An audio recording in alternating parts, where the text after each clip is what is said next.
When someone is diagnosed with a disability, it can leave that person and their family feeling lost, alone, and confused. Navigating life is never the same after that. But it doesn't necessarily have to be that way. That's why the Anchor Initiative exists, and it's looking to live up to its name by working to anchor the community with support, understanding, and resources, born from their grassroots heart and their powerful partnerships. With us this afternoon to help explain more is Cody Stevens, the President and CEO of the Anchor Initiative. Thank you for being with us this afternoon. It's good to be here. So tell us a little bit about why you started the Anchor Initiative. Well, on a personal note, I can start by saying I myself have a son that has a disability. He's 10 now, but he was diagnosed at 18 months. And the disorder was a tongue twister, to say the least. You always have these very difficult names, and our first thought was, well, what is this and what do we do now? It can be scary, it can be just anxiety driven, it's a hard place to be. With that, over time we learned of the definite need that comes across, as you're pushing through that. And our hope was truly just to kind of alleviate some of that as best we can for people on the shore.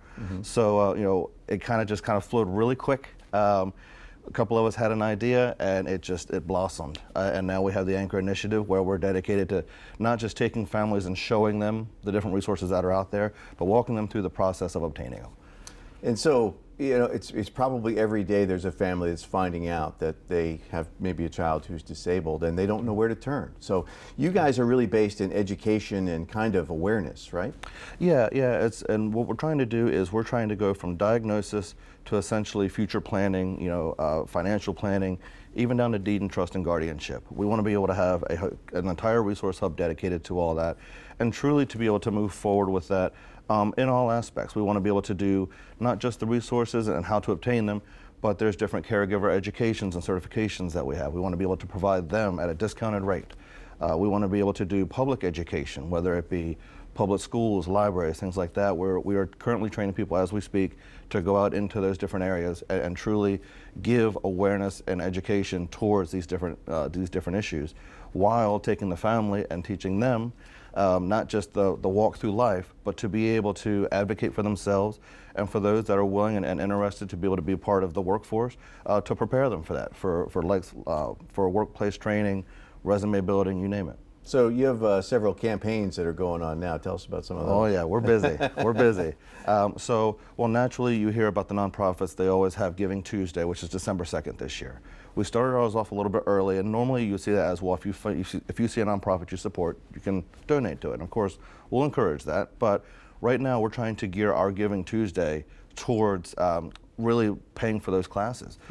Anybody that donates between now and December 2nd, any donation is going to go towards a scholarship opportunity for these families and the caretakers to be able to take these classes at an even cheaper rate. So we want to be able to make that available. We do have an Adopt a Family going on right now. We're working with the Optimal Healthcare Group and helping families that are going through the disability life that maybe aren't so able to take care of the holidays for themselves.